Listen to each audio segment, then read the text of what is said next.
What up, y'all? This is Adrian Younge, and you are tuned in to Artform Radio. Hope you are well. Wherever you are around the world, whether you're in Sao Paulo, whether you are in London, Tokyo, New York, ATL, Sydney, or right here in Los Angeles. For this edition, we'll be talking about the American Negro. This is part 2 of my discussion, my breakdown of my current album entitled The American Negro, where I talk to you about the malevolent psychology and machinations that have been put in place, which have ultimately subjugated people of a darker hue around the world.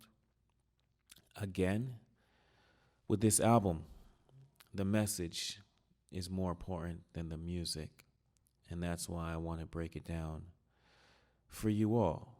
So we'll start with the Black broadcast and get into Revolutionize, and then we'll break, and I'll talk to you about what it all means.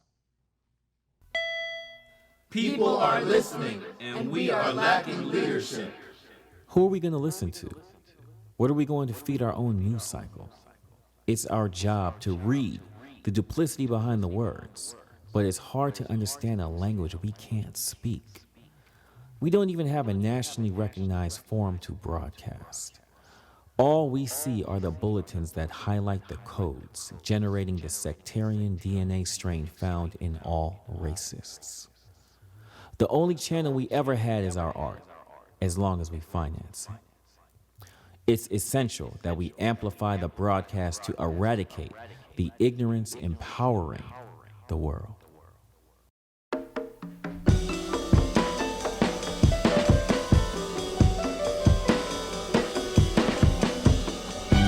You are tuned into the Black Consciousness, a broadcast amplified by the struggle, a frequency syncopated in sound. You are tuned into the Black Consciousness, a light transmission with a mission, a dark image on black and white static. You are tuned into the Black Consciousness. Don't adjust your antenna, this is channel me. You are tuned into the Black Consciousness, a forecast from the past with the image-verse identity drama live on Simulcast.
What up, y'all? So we played the Black Broadcast and we played Revolutionize. And I want to start off by saying this. It's very important to have a point of view, an open point of view, for the purpose of seeking the truth. Because you see, with history, the same point of view is repeated. And guess what? Repetition is persuasive. We cannot present the same ideas over and over. And understand that any deviation of the guard is going to be considered wrong or radical. So on the Black Broadcast, I start off by saying people are listening and we are lacking leadership. People are listening, but we are lacking luminaries that are going to contextualize what's going on. Because in our schools, we are still repeating the same shit. We're not expanding the conversations. We're not seeking the truth. Because a lot of our history is written by the victors and not the survivors. That's what we're taught in school. So going back to the Black Broadcast, who are we going to listen to? What are we going to do to feed our own news cycle? It's our job to read through the duplicity behind the words, but it's hard to understand a language we can't speak. So again, I'm talking about us coming together to contextualize and revise the erroneous history we've been taught. Because it's hard to understand a language we can't speak, right? During Trump's presidency, a lot of what he said was in code to those that follow his sectarian beliefs. So it's hard to understand a language we can't speak. We need leaders to contextualize this for us.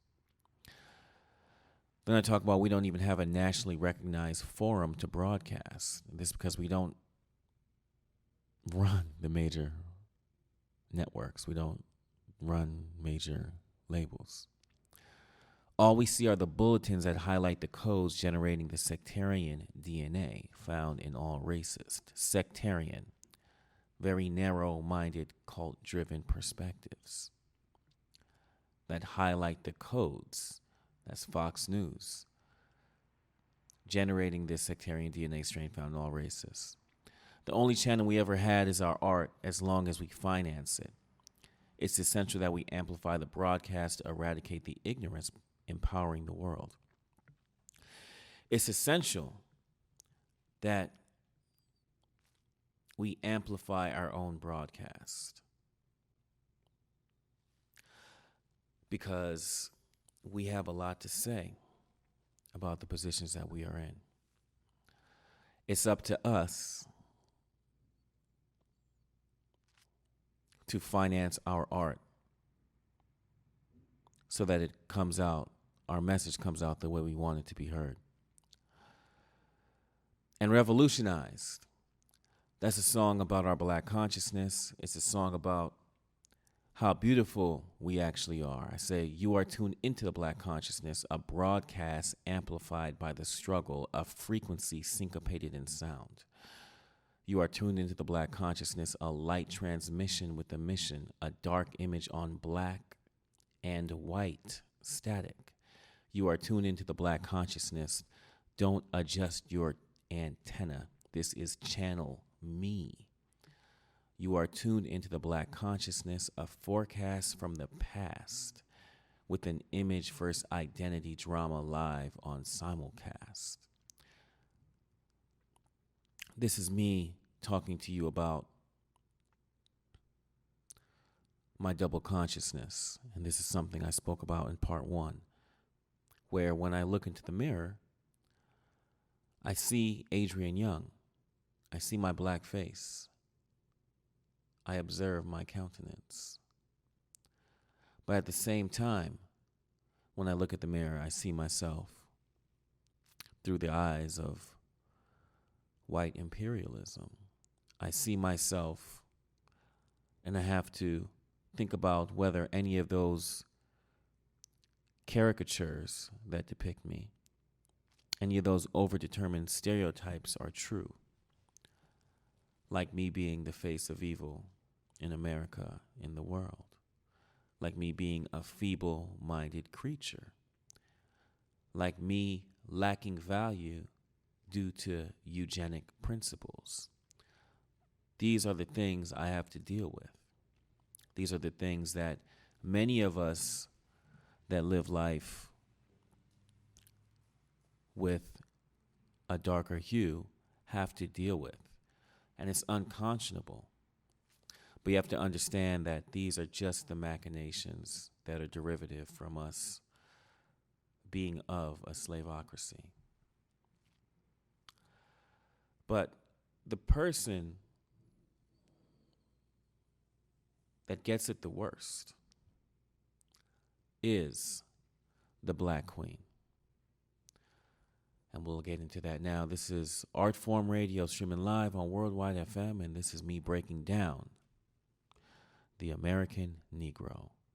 Double oppression, 15 mulattoes, the Black Queen, Margaret Garner. My black baby, dark and lovely, your skin divine. God has made you shine, so glisten for the world. And smile, my baby girl, sparkle like your hair, the beauty that we share. My black baby, love yourself for me. Let yourself be free. It's our destiny. My black baby, will you forgive me? Let me set you free. Let us both be.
My black baby, my black baby,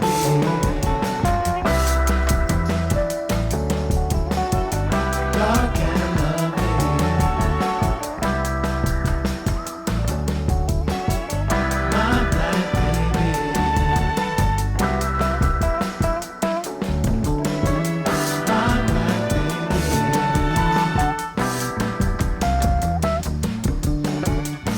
You just heard Margaret Garner and the Black Queen.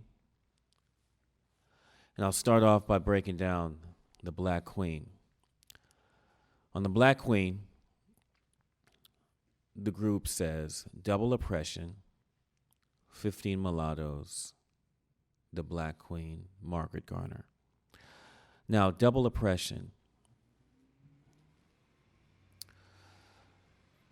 is what the black female feels. Because, first of all, there's oppression that is derivative of the skin color, the darker hue. And secondly, there's oppression that comes from sexism. So these two things, these two factors really put the black woman at a severe disadvantage. 15 mulattoes. In school, were you taught that in many places in America, if you were a black woman, enslaved, that your enslaver can grant you manumission or freedom if you have 15 children? Think about this. 15 children. Now, the reason why I called it 15 mulattoes is because what would happen in many of these cases, either the enslaver and or the enslaver's friends would impregnate the enslaved black woman, creating babies of mixed race, a mulatto. The Black Queen represents the survivors, Margaret Garner being one of those. Margaret Garner is a name that has been forgotten in history, but her story still resonates. She was an enslaved woman. She was a mulatto herself. And she was married to a fellow slave by the name of Robert Garner. In that same year, the enslaver's brother took over the plantation. So now the enslaver's brother was in control of Margaret Garner and Robert Garner on the same plantation. Now, 3 of Margaret Garner's children, Samuel, Mary, and Priscilla, were mulattoes, each born 5 to 7 months after the enslaver's children were born. Obviously, I'm suggesting that he was having sex with Margaret when his wife was unavailable due to her own pregnancy. Now, the only adult male, white male, on the plantation that could have fathered those 3 mulatto children was the enslaver. So on one night, Robert and Margaret decided they had enough, and they ran away. And when they were caught, they caught her with her family, her children. She used a butcher knife to kill her infant and wounded her other children and herself in an attempt to commit suicide. That's Margaret Garner. Now, infanticide was common for many reasons. First of all, there was an embarrassment. They served as an embarrassment on the plantation. It was disgraceful. This showed signs of infidelity. Now, this is where racism amongst the nations tend to differ. When you're dealing with American racism,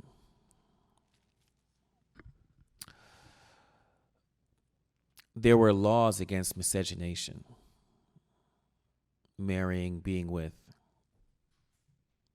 someone from another race. There were laws against that because, eugenically speaking, the government wanted to keep the race as pure as possible. Any idea who took that to the next level in Germany?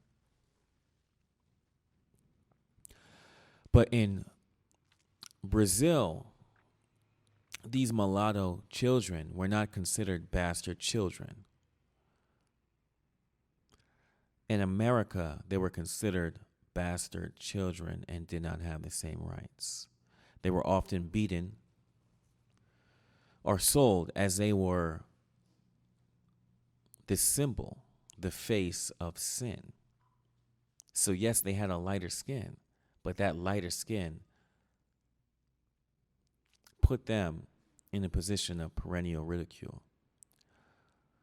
Now, when we look at what Margaret Garner did, the conversation comes up as to whether her homicide is noble or evil. Obviously, she did not want to see her offspring live in such bondage.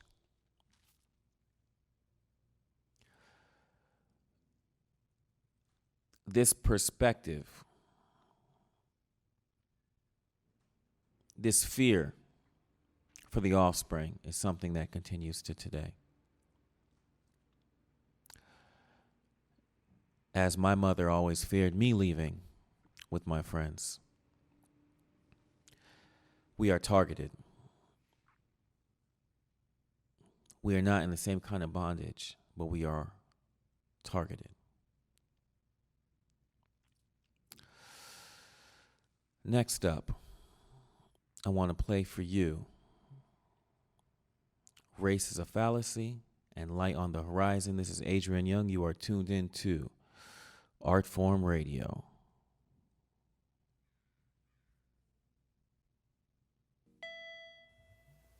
Race is a social construct with no biological truth, a fallacy pioneered by immigrating Europeans at the dawn of America. Essentially, the colonists pioneered racism to stratify a new class structure so that people of color could be exploited under the doctrine of manifest destiny. This principle created a monopoly with other imperial nations to control and exploit African cargo. Transatlantic slave trade. Now think about this. The bedrock of Western society is built with the blood of African cargo, fermenting ever so slowly in the absence of oxygen. I can't breathe is a volatilization of the seething energy escaping their last breath, the exclamation of discarded cargo at sea, the zong. A transatlantic reminder of our weight and buoyancy in a sunken place. Othello. But as we rise, the pendulum of progress is always balanced with regression, a place of perpetual hell we are forced to deal with, but never accept. Without the participation of young people, we lose speed, and that's why we are losing this race. We must accept that race is a fallacy promulgated under the guise of freedom, an overdetermined euphemism employed to mask a nefarious enigma. Let us not become ensnared by the machinations of patriotism, as the blind patriot is emboldened by a constitutional Bible that wasn't created for me. I say this all to say, we can win, but winning is a determined choice.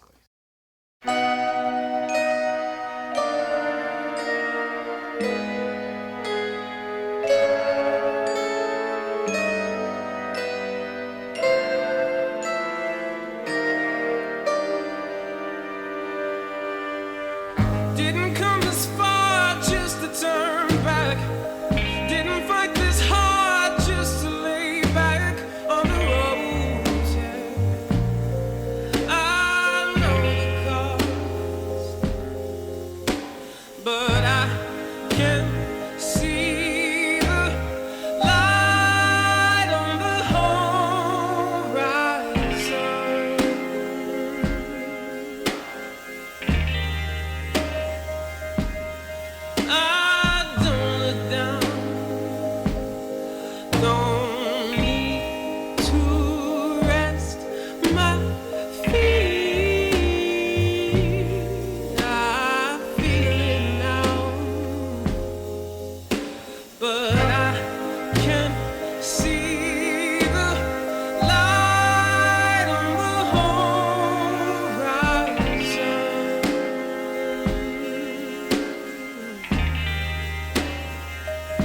now. I can see the light on the horizon.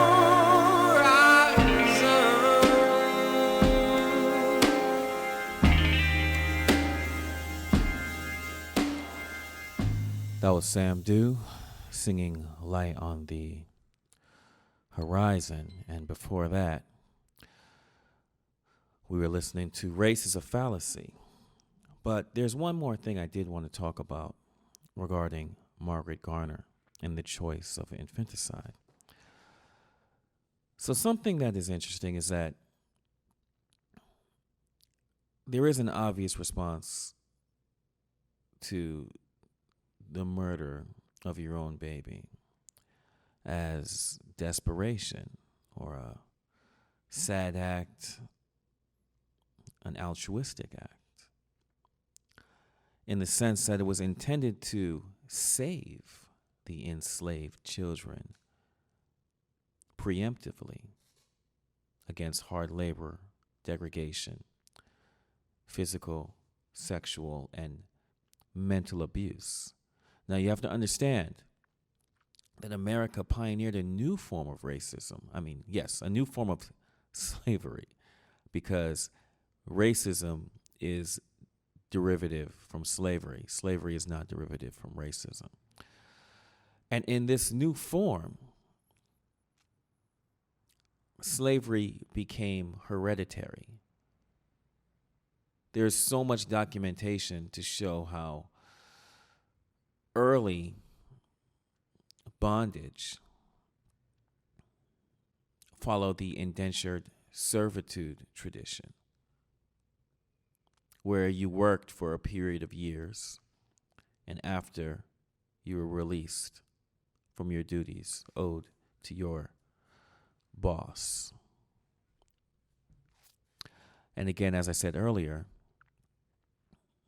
this evolved to the point where women were incentivized to have more babies because this is more property for the enslaver. So from this point of view, what if infanticide in all its horror was really an expression of what? Resistance. The black woman's way of revolutionizing. Now, you got to understand that this concept places agency back into the hands of the enslaved woman who murdered their child, right? Because from this perspective, it assumes that their decision was intent, had intent. It was active. It was antagonistic. It was an act of insurrection against the power structure of enslavement. So it's something to really think about. Now, as we get into race is a fallacy, I said race is a social construct with no biological truth, a fallacy pioneered by emigrating Europeans at the dawn of America. Essentially, the colonists pioneered racism to stratify a new class structure so that people of color could be exploited under the doctrine of manifest destiny. This principle created a monopoly with other imperial nations to control and exploit African cargo. Let's talk about this. Scientifically, there's no such thing as race. It is a fallacy. And before racism, there was stratification, there was classism, but a lot of this was more so based on your religious backgrounds and or ethnicity, your nations. But it wasn't purely based on the color of your skin. Not to the degree it is now. This is something that America really pioneered. Now, This form of racism was pioneered under the doctrine of manifest destiny because in a slaveocracy, a nation that is built around slavery, not a nation that happened to have slaves, a nation that is built on slavery, white imperialists used the Bible to show that they had the God-given right to enslave, to capture people from Africa because they were destined. They were destined by the Bible to rule the world. This is manifest destiny. This concept is something that served as a bedrock for the Truman Doctrine. This is the reason why America interferes with so many different nations from around the world, really for avaricious reasons. But this is that manifest destiny thing. Now, this principle created a monopoly with other imperial nations, with other Western nations, to control and exploit African cargo. When you look up the laws of Britain, America, Jamaica, Brazil, we were deemed as chattel. We were deemed as property of our enslavers. The Catholic Church supported this. It was just an act that is necessary under manifest destiny. Now, transatlantic slave trade. I said, now think about this. The bedrock of Western society is built with the blood of African cargo fermenting ever so slowly in the absence of oxygen. I can't breathe is the volatilization of the seething energy escaping their last breath. The exclamation of discarded cargo at sea, the zong, a transatlantic reminder of our weight and buoyancy in a sunken place. Now, the bedrock of Western society is built with the blood of African cargo. We built America. We built Western society because our riches came from our labor. Built with the blood of African cargo, fermenting ever so slowly in the absence of oxygen. Fermentation is a process that occurs when you extract, when you take out oxygen. I can't breathe is the volatilization of this seething energy escaping their last breath. George Floyd couldn't breathe. Eric Garner could not breathe. The captured Africans on the slave ships could not breathe because they were packed so densely on the bottom of these ships. The exclamation of discarded cargo at sea, the zong. As a law professor, one of the most intriguing cases I would talk to my students about dealt with the zong. It was a British case because American law comes from British law. The zong is a case where a slave ship threw out hundreds of captured Africans overboard in an attempt to collect insurance. They said it was to save their lives because a disease broke out and water supply was short. But when they came back, they wanted to collect money from the insurance company under the notion that they lost cargo at sea. And the High Court agreed that they did have standing to sue their insurance carrier because throwing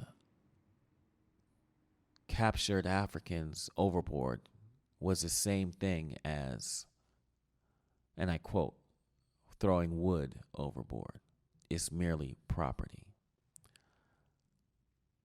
That ship was called the Zong, a transatlantic reminder of our weight and buoyancy in a sunken place. After that, I talk about Othello. Othello was a black man, a formerly enslaved black man, that spoke about resistance to the slave system under the doctrine of all men are created equal and we are free. This is one of the first recorded abolitionist speeches in America by a black man.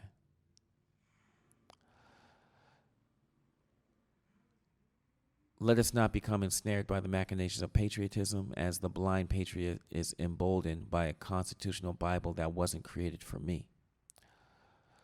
As a political science major, we were taught that the framers that wrote the Constitution were the most noblest people in America and the world, the most intelligent people. But they were really just creating laws, substantive law, to empower white male landowners. And when we talk about the Constitution today and its holiness, we never really talk about the fact that the Constitution was not made to protect the rights of people of darker hue and of women.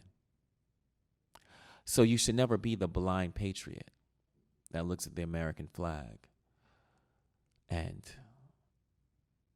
views it with unfettered pride, because you must understand the history behind our nation.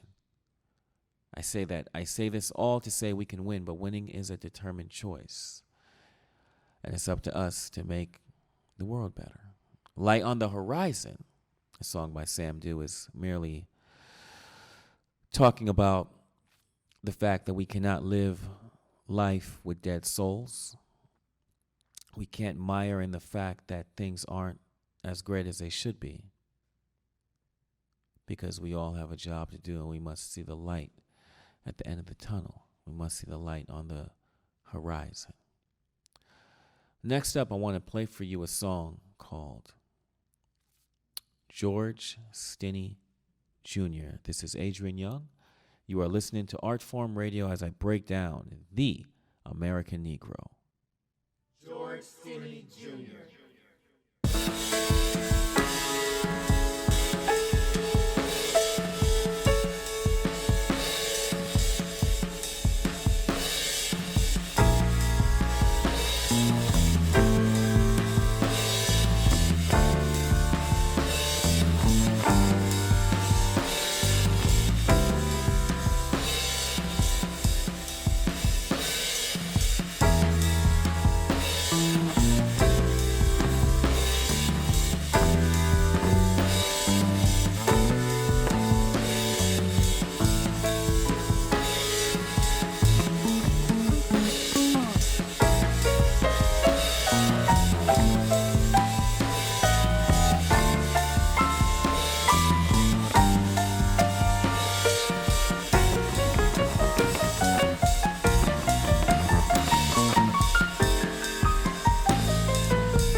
George Stinney Jr. is a very sad reality. A reality that still plagues people of color here in America. George Stinney Jr. epitomizes the reason why myself and so many other people do not believe in the death penalty. So, George Stinney Jr. is the youngest black boy on record, youngest boy on record in modern America to have been executed by the government. In this situation, George and his older brother were arrested on suspicion of murdering two young girls that were killed with a blunt object. On the day of the murders, the girls asked George and his sister where to find maypop flowers. George and his sister pointed in a certain direction. Now, the bodies of those two girls were discovered in a ditch the following day. Their bodies were discovered on the black side of Alcolu, South Carolina, which is the place where George lived. It's a small segregated town where whites and blacks were separated by railroad tracks. Now, the older brother was released and George was held under suspicion. Now, local newspapers of the time announced that a confession had come from the 14-year-old George, where he said to officers that he committed the murders. But what really happened was that the officers received a confession from George because they starved him and then bribed him with food to confess. He was murdered. He was executed 81 days after he was captured. He was denied a fair trial. In his trial, there was no physical evidence that could connect him to the murder. It was argued that he wasn't even strong enough to commit these murders. He couldn't see his parents until trial, and no attorneys were present when he was questioned by the police. Now, in 2014, he was exonerated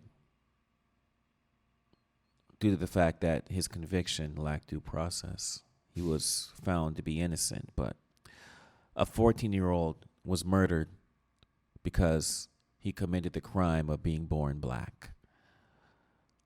And when you look at those who are on the death penalty today,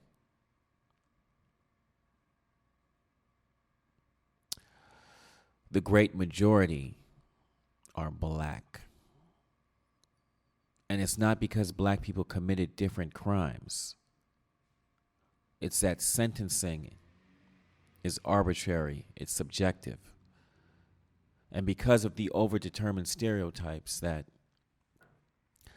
have made our face the face of evil in America, we are more likely to be sentenced to death than any other race. Now, in the lyrics for George Stinney Jr., I say, silence the whispers, light up the sky, I'm going to heaven where black boys can fly.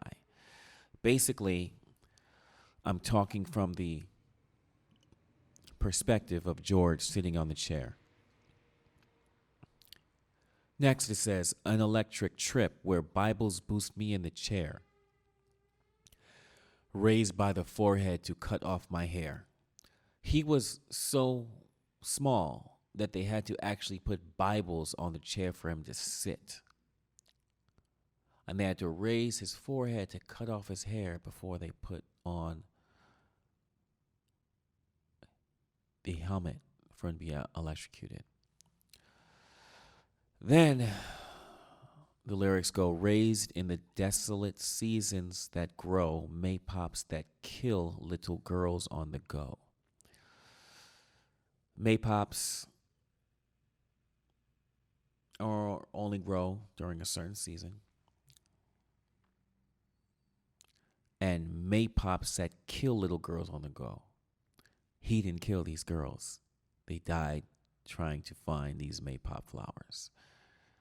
In the lyrics after this, it goes, innocent pleasures, innocent time, witnesses never, since black is my crime. I think that's pretty self-explanatory. There were no witnesses to put him on the actual scene of the crime. He showed them where the maypops were, but he wasn't on the scene of the crime. And there's no physical evidence that connected him to the murder. But the police forced a confession out of George. Then it says, tears in disguise rained down in June, chained in a face mask, 14 out the womb. Tears in disguise, he was crying. And when they first gave him the jolt, his mask fell off because it didn't really fit. They had to put it back on. And you could see the tears coming down his eyes. Tears in disguise rained down in June. He was killed in June, chained in a face mask, 14 out the womb. He was only 14 years old. Silence the whispers, light up the sky. I'm going to heaven where black boys can fly. It's him accepting his destiny. It's him accepting the fact that he's about to go on to a better place. And I don't mean to digress, but this opens up a new door where Christianity was used malevolently, nefariously, to help further put blacks in bondage. In my new film called Tan, that's going to be out on Amazon March 24th. There's a reference to the slave Bible. These were Bibles that enslavers used to give to their enslaved because they weren't allowed to read, but they were okay with reading this, that omitted large parts of the Bible so that the enslaved would think that they're destined to face hard labor here on earth, and they were supposed to be free and happy in the afterlife. So when I say silence the whispers, light up the sky, I'm going to heaven where black boys can fly, this is following the doctrine of the slave Bible. Silent the whispers. People were whispering in the room about his fate, but he's telling them he's okay. He's going to a better place. Now, next on Artform Radio, as I break down the American Negro, I want to play for you a song called Patriotic Portraits.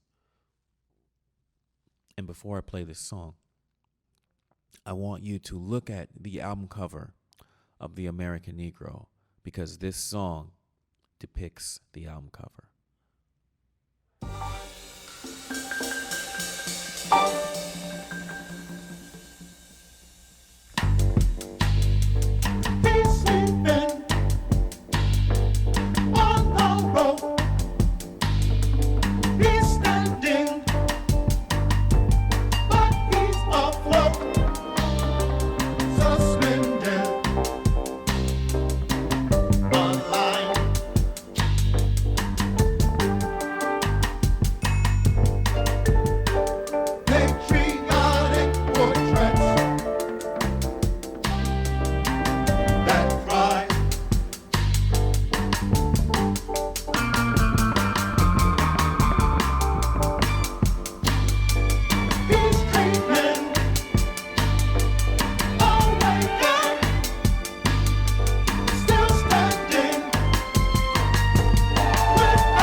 Patriotic Portraits. This is a very, very deep song for me because on the cover, I'm depicted as a black man being lynched. And the reason I did this is because I wanted to show the value of black people in Western society. This picture represents lynching postcards. Lynching postcards were largely disseminated at the end of the 18th century, or the end of the 1800s, beginning of the 1900s. And it basically served as a form of, and I say this in quotes, vigilante justice against black people trying to assert any sort of power that they felt that they were gaining after the Civil War, where we received manumission, freedom. Now, lynching postcards served as bigotry porn. They were celebratory events where children would go, people would go, they would pay money to take pictures by these deceased black people. These were patriotic portraits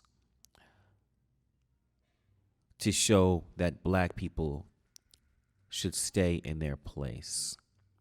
You could pay extra money to shoot a black person, to cut off a fingernail, a toenail. But look up lynching postcards as they are real. And in my LP, you'll have a portrait, a postcard of me. I don't know if that's a good thing.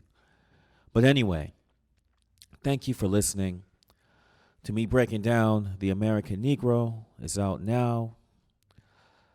Let's all treat each other with respect and share the knowledge that race is a fallacy and we are all just human. This is Adrian Younge, and you are tuned in to Artform Radio.